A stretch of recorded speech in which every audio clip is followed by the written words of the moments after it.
This recording will be posted to the library's YouTube page in a few days.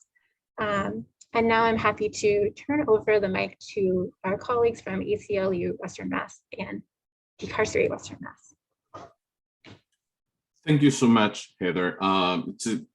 We appreciate really the partnership that we are having with Forbes Library in Northampton for the campaign of the ACLU Know Your Sheriff, and also the partnership that we're having in Hampshire County with the Decarcerate Western Mass. My name is Javier Luengo. I'm the organizer of the strategies of the ACLU. I cover all what is Western, all the way going to Pittsfield. I run all the campaigns from the ACLU in Western Mass, and I work with elected officials and municipal elected. And I'm gonna pass it to my colleague, Olivia.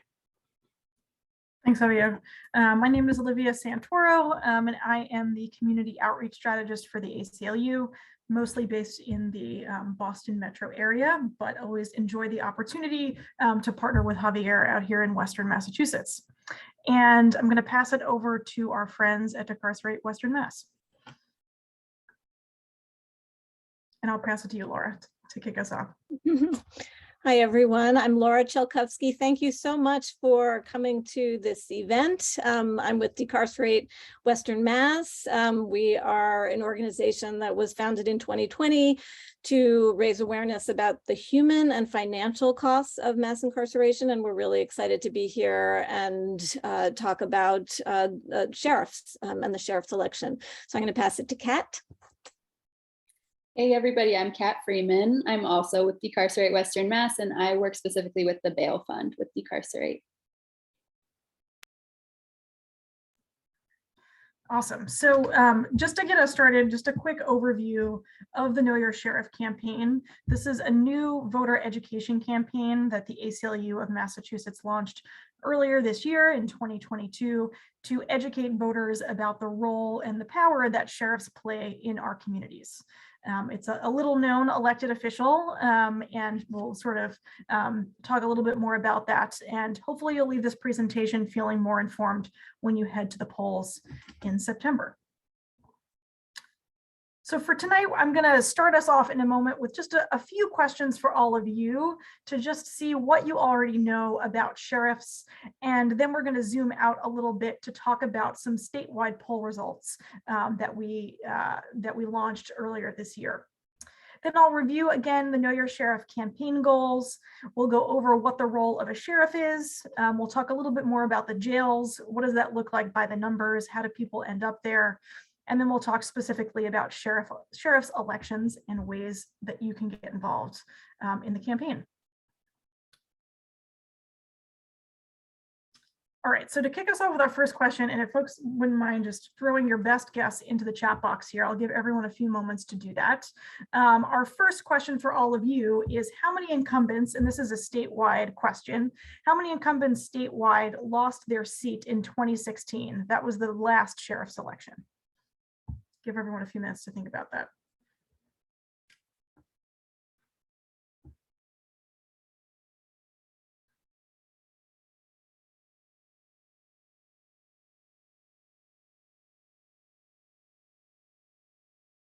All right, I see 1, I see 0, 4. All right, any other guesses?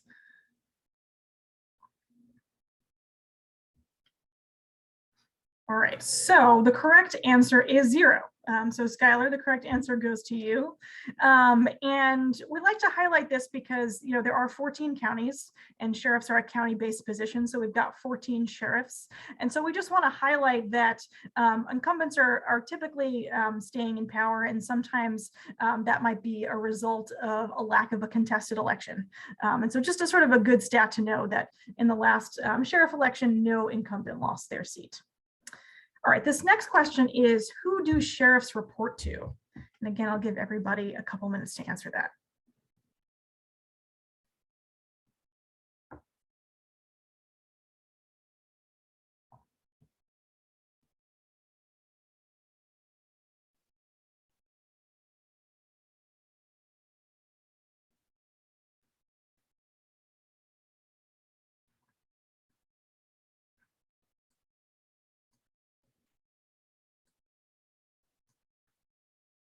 All right, we've got one guess in the chat, district attorney.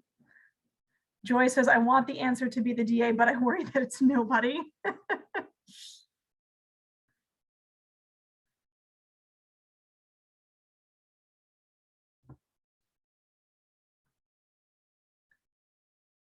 All right, so the correct answer is actually the voters. Because the sheriffs are an elected position, really the only people that they are accounted to is all of you, the voters. Voters have the power to, to elect sheriffs and take them out of office. And although they interact with other government bodies like the district attorney's office, at the end of the day, again, the only people that they're accountable to is the voters. All right, and then our last question, how often are sheriffs elected? Might have given this one away if you're looking at some of the earlier questions, but let's see some guesses in the chat.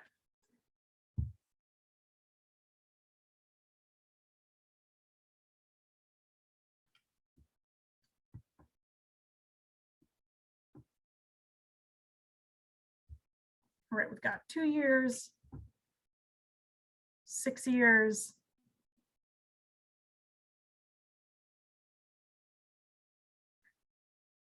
all right, so the correct answer is 6 years. And 6 years is the longest term that an elected official can hold in Massachusetts.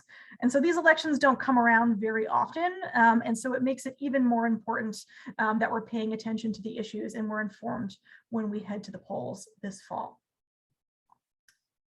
Okay, so zooming out just a little bit, earlier this year, the ACLU partnered with a firm called Beacon Research to do a poll of Massachusetts voters to gauge how much people knew about their local sheriffs and sheriff elections generally. So this first slide displays how many people across the state could actually correctly name their county sheriff. And so in the end, only 17% of voters could name their sheriff. And on the right side of the screen here, we've got a breakdown of that information by county. And so if we take a look to Hampshire County here in the middle, just about 13% of Hampshire County voters could correctly name their local sheriff. And then only 10% of voters knew that the sheriff's term is 6 years. And so if you didn't know that, you're in good company across the state. Again, it's not a very well-known elected position. And so we weren't totally surprised by this number, but I think it's sort of a good representation of why a public education campaign about this role is so important. The next slide here was a question posed to folks on the poll. We gave them some facts about the roles and duties that sheriffs have in Massachusetts. And for each of those, we asked people to indicate how important of a reason that particular thing was to vote in the next sheriff election. And so here we have some of the top results. Sheriffs are responsible for overseeing county jails and houses of correction. 91% of people identified as an important reason to vote in the next election. Sheriffs decide what rehabilitation and education programs are offered in county jails. 85% of voters named that as an important reason to go out and vote. And then there are other examples on the screen here. I won't read them all. We will share this PowerPoint with you after, and so you can sort of take that information with you and look it over on your own time. All right, and then the last slide I wanted to show you from this poll is how giving information to voters about the role of sheriff increases the likelihood that they will go out and vote in the next election. So over the course of the poll, we continued to give voters information, and when we checked in with them at the end of the poll, 65% said they were very likely to vote in the last election, 23% said they were somewhat likely, and that's a 20-point increase from the beginning of the poll. So again, the more information we put in the hands of voters, the more likely they are to go out and vote. And that really sold for us at the ACLU how important it was to do this voter education campaign this year. A quick review of our campaign goals. We want to educate voters about the role and power that sheriffs have, and that they are only accountable to the voters. That was news to me when we started this campaign, and so I think that's an important fact to get out there. We are hoping to increase voter turnout in sheriff races. We're going to talk a little bit later about what those numbers look like.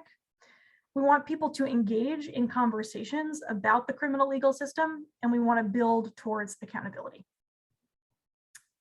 And now I'm going to pass it to my colleague Javier to talk a little bit more about what exactly sheriffs do. Thank you so much, Liv. Again, people are just coming in, so welcome everybody. We have sort of given an overview of a poll that ACLU did early this year. And now we're going to talk about what sheriffs do, right? And we're going to go from some basics to probably more complicated things that they do. So the first of all, they run the houses of correction. We have to remember that the sheriff role changes dramatically from one state to the other, right? We can find it in states like Arizona or Texas. Sheriffs are at and about within the community as an enforcement agent, right? That's not the case in Massachusetts. They run the houses of correction, which has over half of the state's incarcerated population. They oversee over 11,000 beds. And those jails are going to have pre-trial and sentenced people. The top amount of time that that person is going to be sentenced is in under custody of the sheriff is going to be 2.5 years.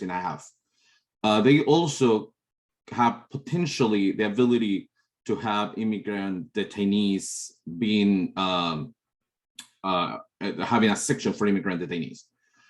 The other thing that I would like to touch base here is the fact that the sheriff, because has a high level of independency of anybody, and that comes down to what Olivia was talking about the only person, the only entity overseeing sheriff, it's the voter.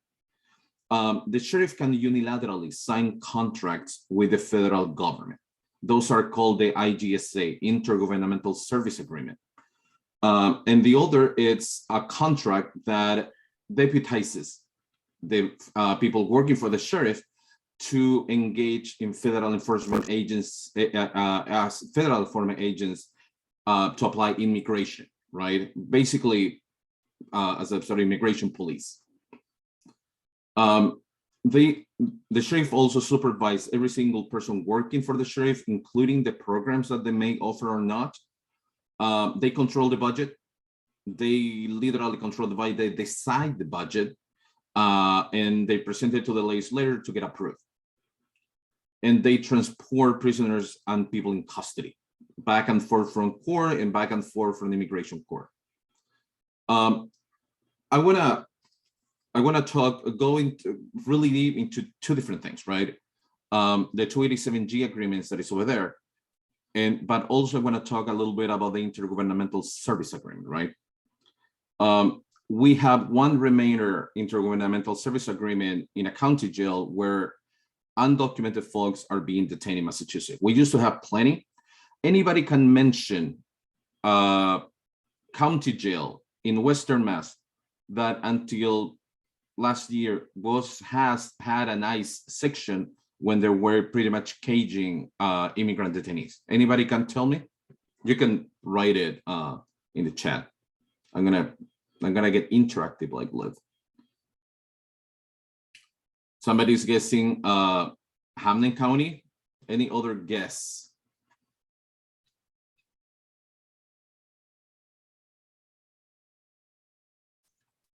So the Franklin County Jail, yep, Steven was right. The Franklin County Jail with Sheriff Donelan was the one having an ICE section for undocumented folks. And in that section, because of Massachusetts law, they only would be able to mix pre-trial in immigrant detainees. And the reasoning is because immigrant detainees are detained on civil charges. Coming to the US, crossing the border, is a civil charge. It's a civil act. It's a civil violation. It's not a criminal violation in no circumstances, right? So that happened until recently, and I think a little more than a year, that contract was terminated. But when we talk about the Intergovernmental Service Agreement and we talk about 287, probably you would know that 287G agreements is something that, for example, the Bristol County Sheriff have, where they use their personnel to be able to act as ICE agents, immigration enforcement agents, right? And the clarification is worth to say that when a sheriff opts into cooperating with immigration and customs enforcement, the sheriff doesn't get more money for the budget. They get zero money for that. They volunteer to do it without receiving any amount of money when they sign these 287G agreements, right? The only one that's remaining is Barnstable County, right? And I think it's worth talking a little bit about what we're hearing across the state when we're talking about would you, as a sheriff, cooperate with ICE? We did a candidate questionnaire, and we're gonna have material coming out with those answers. So I'm gonna probably, when that comes out, I'm gonna share it with Heather, so the First Library can send it out. But one of the things, and I don't want to get into naming anybody yet, but one of the answers is that we have heard across the Commonwealth is, well, I wouldn't say anything, but I would let ICE know when the person has to go to court. Other answer is, well, if I get a person that may be undocumented to my jail, when we're booking that person, I would let ICE know. Those two situations are extremely troubling, right? How you're gonna know that somebody's undocumented when you're booking them? Not necessarily, because I feel that there may be a potential bias involved in that. But also, I want you guys to pay a lot of attention. What would be the problem with the answer?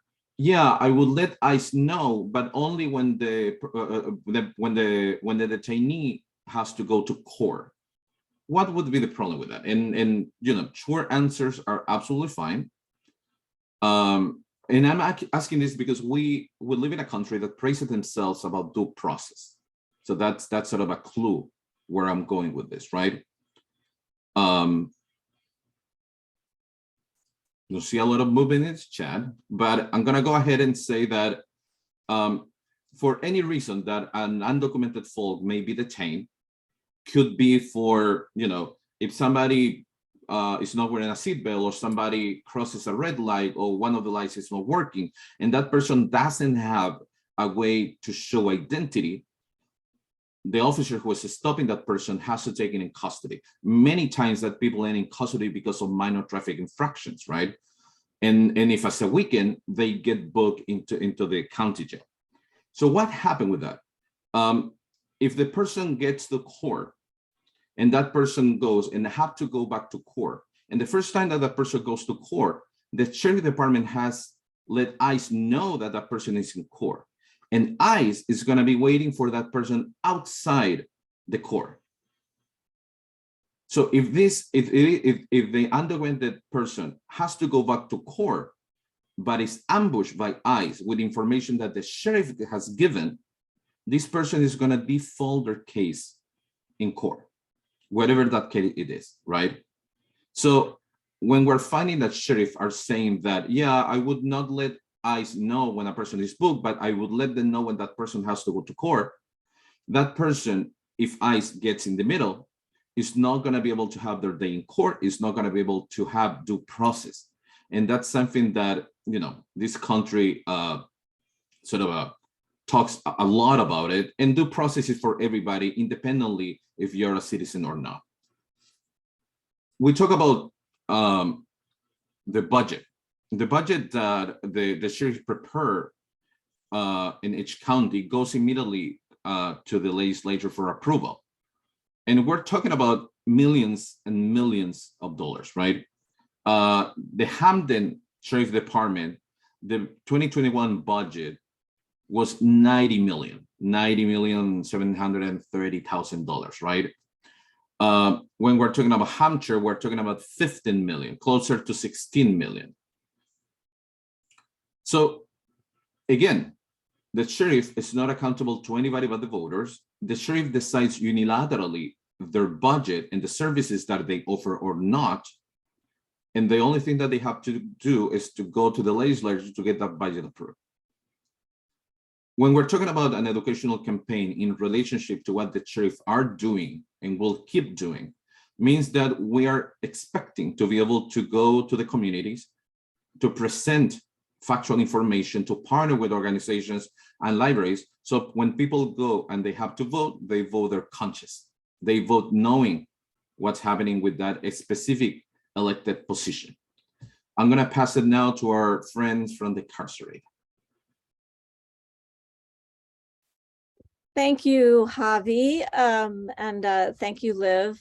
We're going to take a minute to shift us over a little bit and think some more about the human and financial costs of jails, to give us a sense of what it is that sheriffs are actually managing.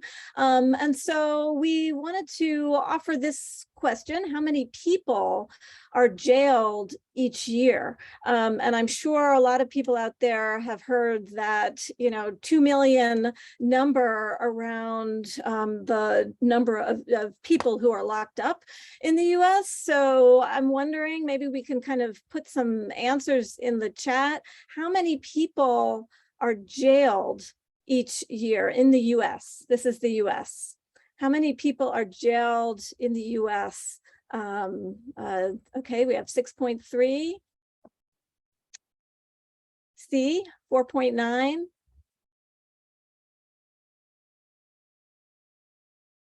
Anyone else? The two big numbers.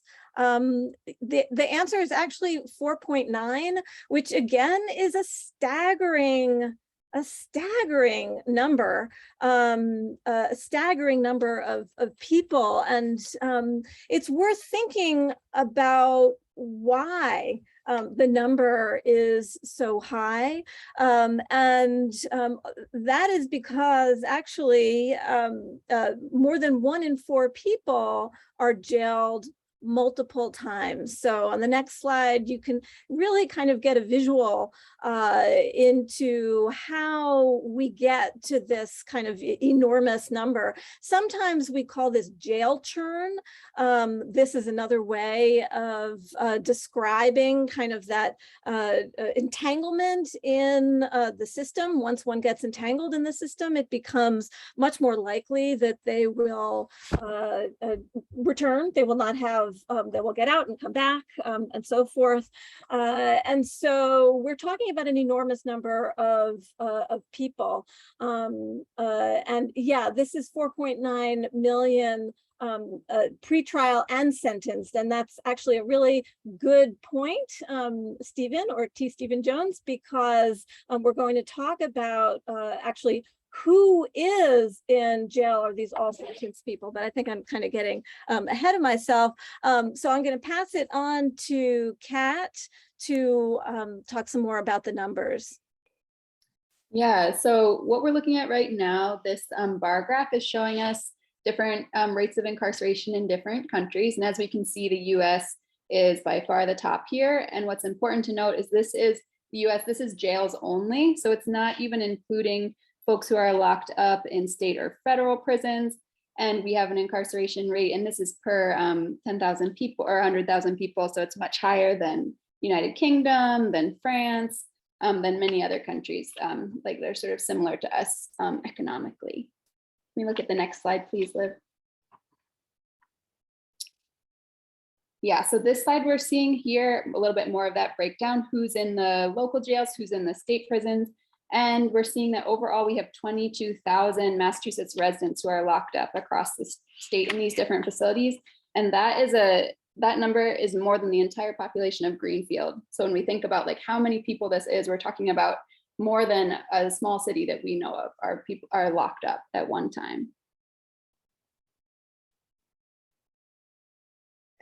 And this next slide gets back to the really great question earlier about pre-trial versus sentenced people.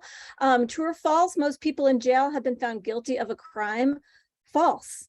This is super important to just emphasize. An average of 60% of people held in local jails have not been convicted of the crime they are accused of and are there because they are unable to pay bail. Let's just kind of sit with that a little bit, kind of pulling all these numbers together. This is a lot of people. And if you look at the next slide, 74% of people held by jails are not convicted of any crime. So, I mean, I wonder if 74% at this point, I think these numbers they might be from 2019.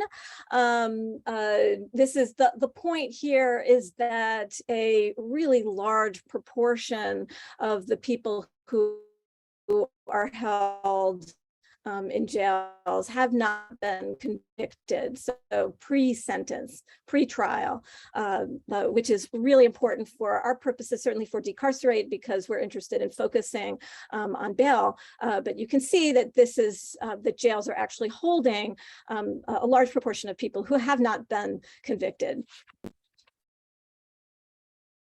And when we think about what is actually driving that jail growth, the growth in the number of people who are held in jails, you can see that pretrial detention, again, the detention of people who have not been sentenced, is why the numbers are so high.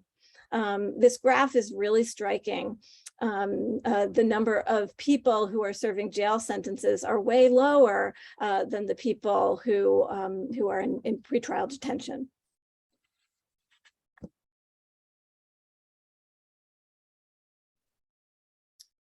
So if we could get some answers to this question in the chat, and I think if you've been listening, we're also sort of just trying to test out if people are with us. So the question is, why are some people locked up in jail before trial? And your options are they're accused of a crime that the judge feels is a safety risk, they're dangerous, or they're not able to buy their freedom by paying the bail set by the bail magistrate. So we're getting a lot of C's.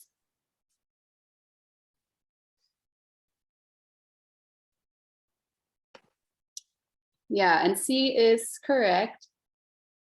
Thank you, Liv. So we have all these folks who are in jail because they are not able to buy their freedom by paying the bail set by the bail magistrate. And the reason that this is important is that when people are locked up simply because they cannot afford to pay bail, their lives still continue to move on without them. So that may mean that even though they haven't been convicted of a crime, they may not be able to pay their rent, they may lose their job, they may not be able to support their children by providing childcare, by supporting a spouse. And so there's a really big impact for folks when they're being held in jail, even though their cases haven't even gone to court. And as part of Decarcerate, we operate a bail fund to try to address this injustice. And we were recently able to bail someone out so that he could be with his child during an emergency surgery. So when people are being held in jail like this, they're missing these really important events and they're not able to be a part of their community.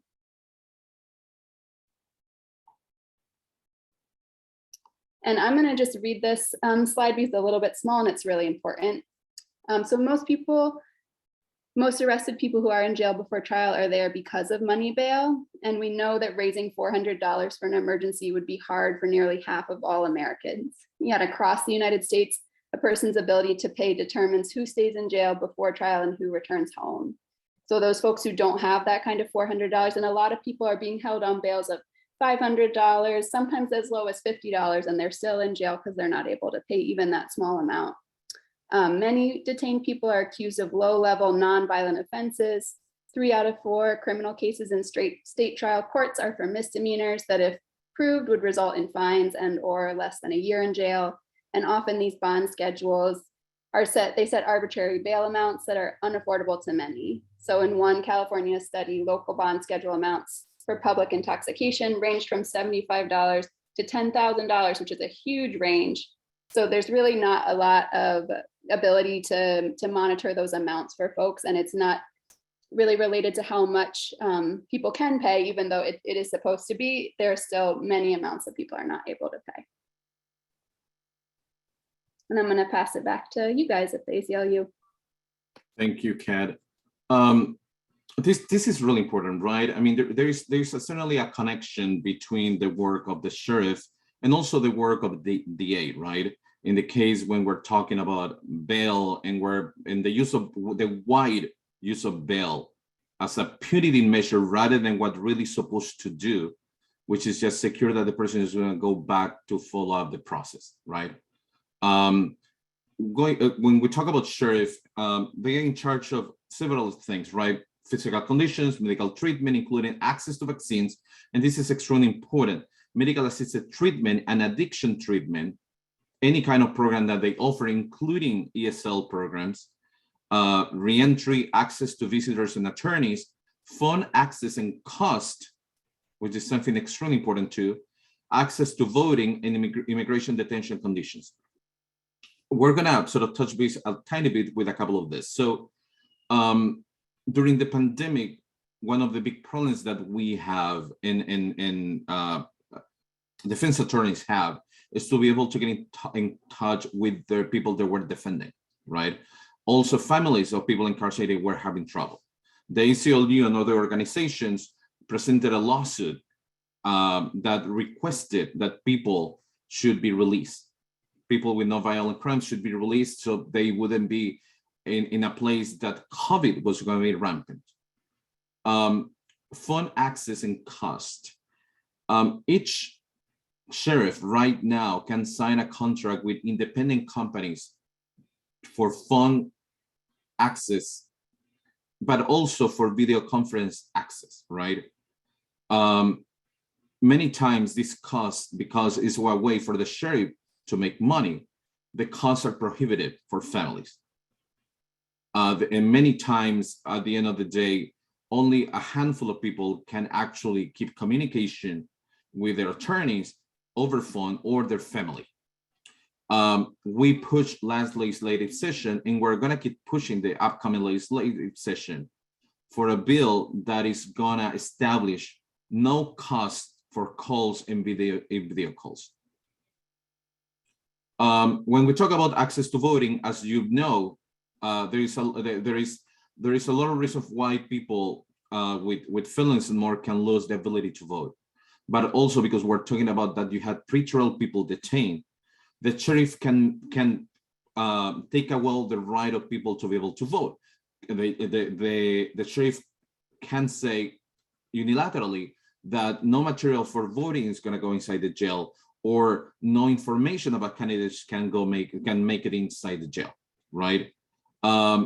We go back to the sense that the United States is a country of democracy and a country that everybody who is able to vote should be able to vote.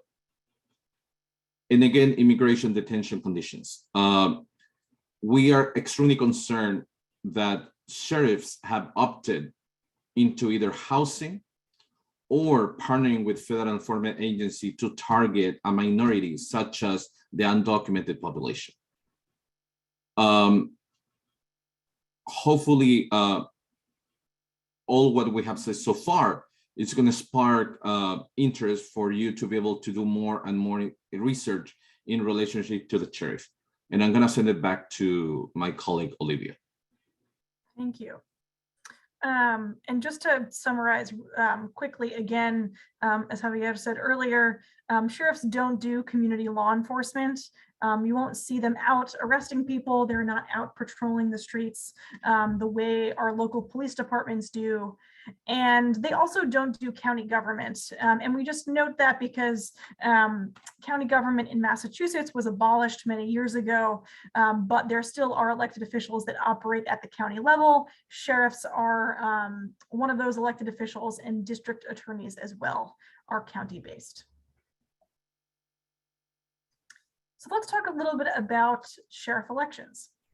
As we mentioned earlier, sheriffs are elected every 6 years. That's the longest term length that a Massachusetts elected official can have, and there are no term limits, so they can get elected, as many times as they try to. In the 2016 elections, that was the last sheriff election, we mentioned earlier that not a single incumbent lost his seat, and we do mean his, all men in the 2016 elections. 6 of those 14 sheriffs ran unopposed, 4 of them retired, and only 4 of them had challengers, but won by very large margins. So again, there are 14 counties and only 4 of those races in 2016 had contested races. And the reason that we bring that up a lot is because oftentimes when there is not a contested election, we often lack dialogue about the issues and the policies. And so when there are contested elections, it's a real opportunity for candidates to have to make, public commitments, explain exactly what they're going to do when they get into office. And in that 2016 election, across the state, there were over 670,000 blank ballots. And what we mean by that is that those people were at the polls and they voted for other positions on their ballot, but they didn't vote down ballot for sheriff. So 670,000 people were at the polls, but did not vote down ballot for sheriff. And we're hoping we can close that gap a little bit with this public education campaign. So what does that look like for Hampshire County between 1974 and 2016? Believe it or not, Hampshire County is higher up there on the amount of contested races during this time period in comparison to other counties. Still not that much when you think about this 30-year span, but there were 3 contested general elections during this time period in 2004, 2010, and 2016. And there were also 3 contested primary elections in 1980, 1998, and 2016. So 2016 was a big year for contested election in Hampshire County. And just to bring that blank ballot here home to Hampshire County, there were about 6,600 blank ballots in the 2016 general election. So again, those are people who were at the polls already. We want to make sure that everybody is voting down ballot. This is a snapshot of the contested counties across the state. So everything that is highlighted here represents a contested race. So you can see there's quite a lot of opportunity across the state to have really strong conversations and candidate debates to really pull out some commitments on these issues. So we have contested races in Barnstable, Berkshire, Bristol, Dukes, Essex, Hampshire, Nantucket, Plymouth, Suffolk, and Worcester counties. And so if you have friends and family that live in other parts of the state, encourage you to let them know if there's a contested election in their county and to point them to some of the resources that we're going to be sharing with all of you after this presentation. So just a quick exercise here. This is a tool that the ACLU created at the sort of after we launched the campaign, because we got some questions after we launched that said, how can I look up who my sheriff is? And we thought, well, there must be a way to do that. But the answer is there isn't a way to do that. There are ways to look up other elected officials, but not your sheriff. And so we created this tool that allows you to select your town, and then it gives you information about your local sheriff. And so this is a QR code. And so if you hold up your phone camera to the screen, it should bring up the URL. And I'm just going to stop sharing my screen for a second so I can bring this up for all of you so we can look at it together.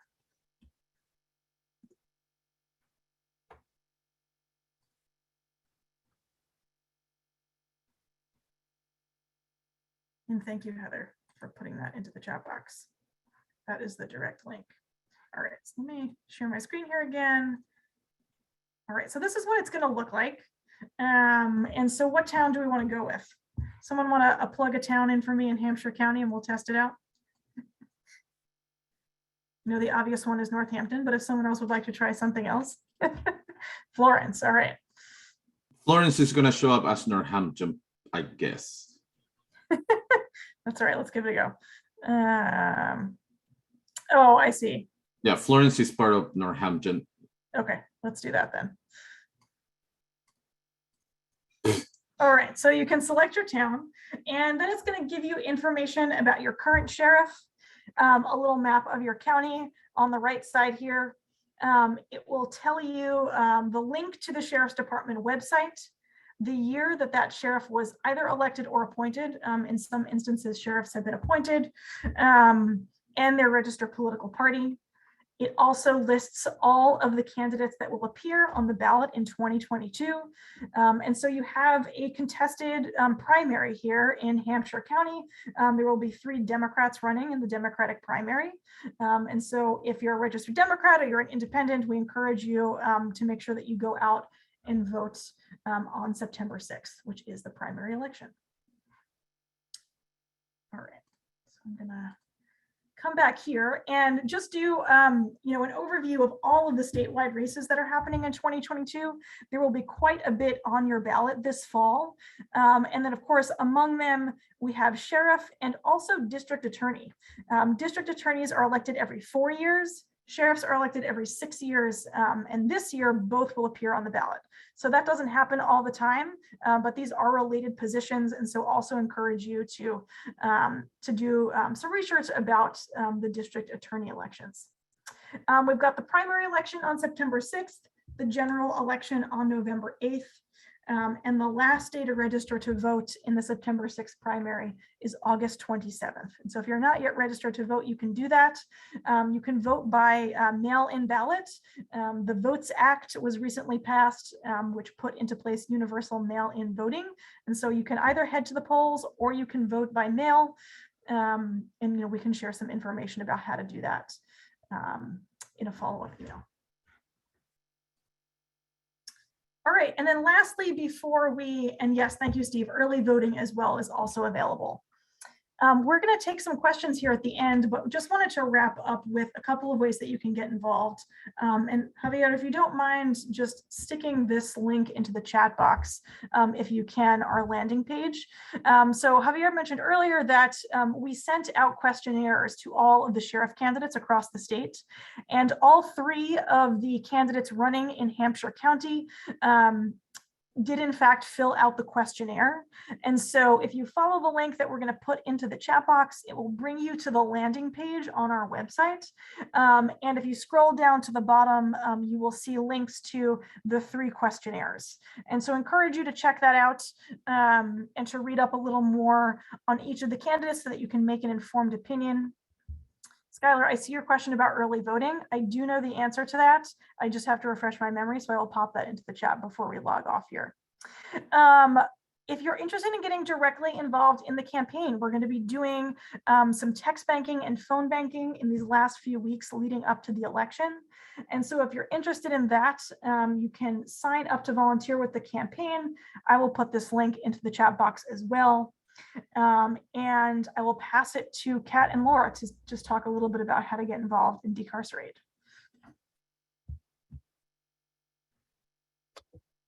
Yeah, so we would love to have everyone get involved with Decarcerate. We, Kat and I work primarily with the bail fund, and we have meetings every other Monday. If you follow the link that Javi put into the chat, you can get more information about what we do and also how to attend our meetings.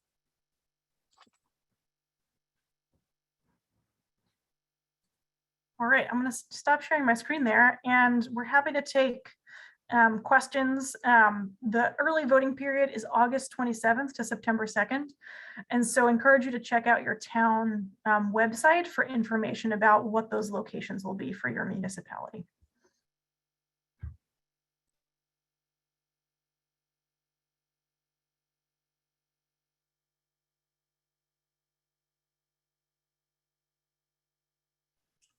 If anybody have any questions, just feel free to raise your hand or unmute yourself and ask the question.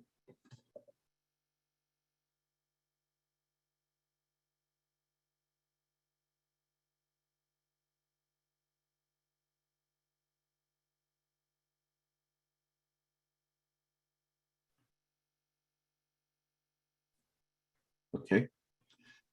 I'm gonna write my email on the chat So if anybody has any question or needs help accessing our material, I'm gonna just leave my email address and my name, so you can feel free to reach out to me.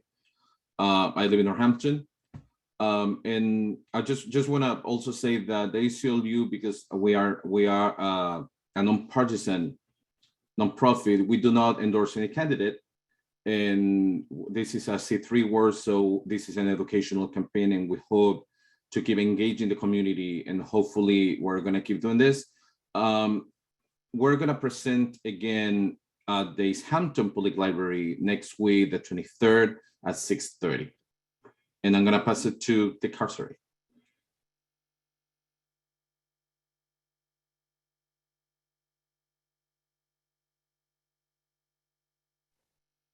I think if there aren't any more questions, I feel like just echoing what Laura said, that we would really welcome anyone to get involved. We also don't endorse candidates, but we would welcome any questions via email or our website. And thank you all for being here.